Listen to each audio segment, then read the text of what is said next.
Bro ఈరోజు సందీప్ రెడ్డి వంగ గారి birthday అనమాట. ప్రభాస్ గారు కూడా ప్రత్యేకంగా ఆయన విషెస్ చెప్పారు.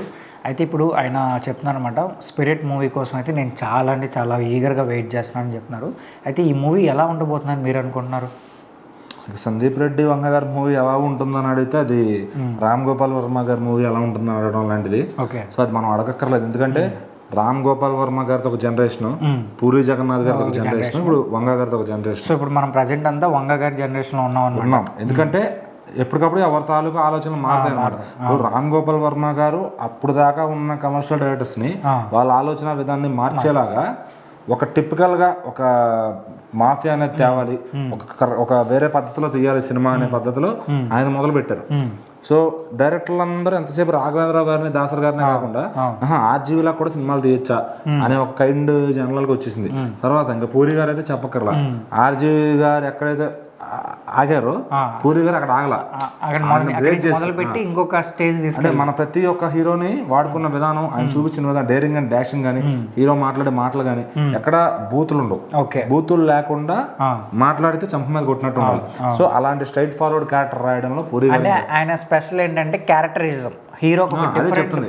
ఇప్పుడు ఆ క్యారెక్టరైజేషన్ అనేది మీకు హీరో రఫ్ గా కనపడాలి కానీ బూతులు మాట్లాడకూడదు, వీడు ఎదవా అన్నట్టు ఉండాలి కానీ ఎక్కడ ఎదవలా కనపడకూడదు, అతనికి ఒక బాధ్యత అన్నీ ఉంటాయి. సో ఏంటంటే అది మేనేజ్ చేసుకుంటూ వెళ్తారు. ఇప్పుడు మీరు హీరో పోలీస్ ఆఫీసర్ అయినా యాటిట్యూడ్ ఉంటుంది, మామూలు మాఫియా డాన్ అయినా యాటిట్యూడ్ ఉంటుంది. సో మరి మనం ఎన్నో రకాల వైవిధ్యమైన పాత్రలు చూసాం ఆయన చూపించారు. ప్రతి హీరో ఒక్కసారి ఆయన టచ్ చేస్తే ఆయన ఫేట్ మారే రేంజ్ లో ఆయన సినిమాల్లో చూపిస్తారు అన్నమాట ఖచ్చితంగా. సో మరి అట్లా ఎంతో మందికి పూరి జగన్నాథ్ గారు ఇన్స్పిరేషన్ అయ్యారు. సో మరి ఆయన జనరేషన్ తర్వాత ఇంకా ఏదో తగ్గుతుంది, సో బోర్ కొట్టేసింది, అదే ఇంకా అక్కడే అదే ఇదిలో కొట్టాడుతున్నారు, ఇంకేదో కావాలి జనాలకి అన్నప్పుడు వచ్చారు సందీప్ రెడ్డి వంగ గారు. సో అర్జున్ రెడ్డి, సో ఇక అది బార్డర్స్ క్రాస్ చేసేసింది కొన్ని. అంటే ఒక బూత్ని తెలుగులో చెప్పలేనప్పుడు he can translate in English.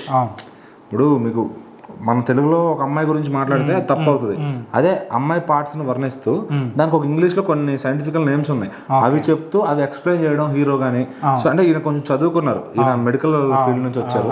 So అది క్లారిటీగా వాటిపైన ఆయనకున్న ఆ క్లారిటీ, ఆయనకున్న రాసే థాట్ ప్రాసెస్ అదంతా కూడా నిజంగా ఎవరన్నా ఫిదా అయిపోతారు. ఎందుకంటే ఇలా కూడా చెప్పచ్చా, ఓకే ఇది బూత్ కాదు, ఎందుకు అవుతుంది, అది చదువుకునే పాఠం చెప్తున్నాడు ఆయన చదువుకున్నదే మనకు చెప్తున్నాడు. సో ఖచ్చితంగా ఆయన ఐడియాలజీ అనేది చాలా బాగుంది ఈ జనరేషన్కి.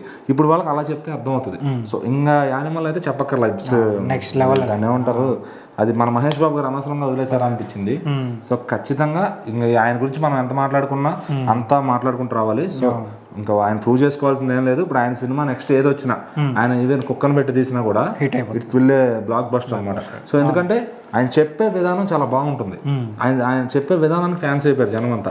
సో అలా కన్విన్స్ చేయడం కూడా గ్రేట్ డైరెక్టర్. ఇప్పుడు ప్రభాస్ గారితో చేస్తున్నారు, ఇంకా ప్రభాస్ గారిది ఎలా ఉంది, ఆయన స్టార్డమ్ ఎలా ఉంది, ఆయన ఏది పట్టినా కూడా బంగారం అవుతుంది ప్రభాస్ గారు.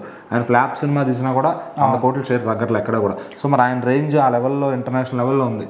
మరి అలాంటి వాడికి ఇలాంటి ఒక డైరెక్టర్ తగిలేడు అంటే అది ఏ రేంజ్ లో వెళ్తుంది, వి కాంట్ ఇమాజిన్, అది ఎక్కడ ఆగుతుంది. ఆల్రెడీ హైప్ కూడా రేంజ్ లో ఉంది. సౌత్ నార్తే కాకుండా బౌండరీస్ దాటి ఇంటర్నేషనల్ ఆడియన్స్ కూడా ఎక్కడ టచ్ చేస్తుంది. అంటే మామూలుగా హీరోనే యాటిట్యూడ్ కొన్నాడు, అలాంటిది ఇక్కడ హీరో పోలీస్ ఆర్ ఒక navy officer I think so, white dress తో చూపిస్తున్నారు పోస్టర్స్ చూస్తుంటే. కాపాడుతున్నారు, బట్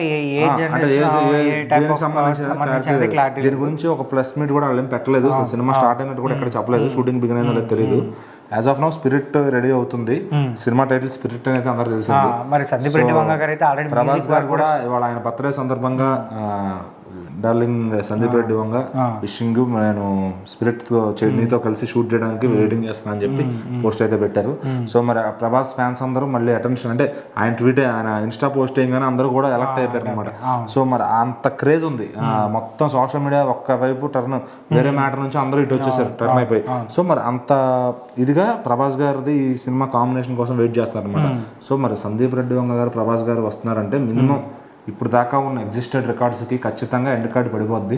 సో అది దానికి ముందు డిస్ట్రిబ్యూటర్లు కూడా ఎగబడతారు సినిమా కొనడానికి.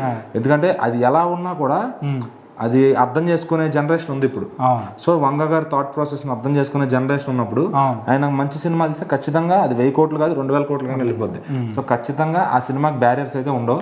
సో ఇంకా నెక్స్ట్ లెవెల్కి వెళ్తారని నేను ఎక్స్పెక్ట్ చేస్తాను. సో 1000 కోట్లు కాదు 2000 కోట్ల టార్గెట్తోనే దిగబోతున్నారనేది చెప్పాలన్నమాట.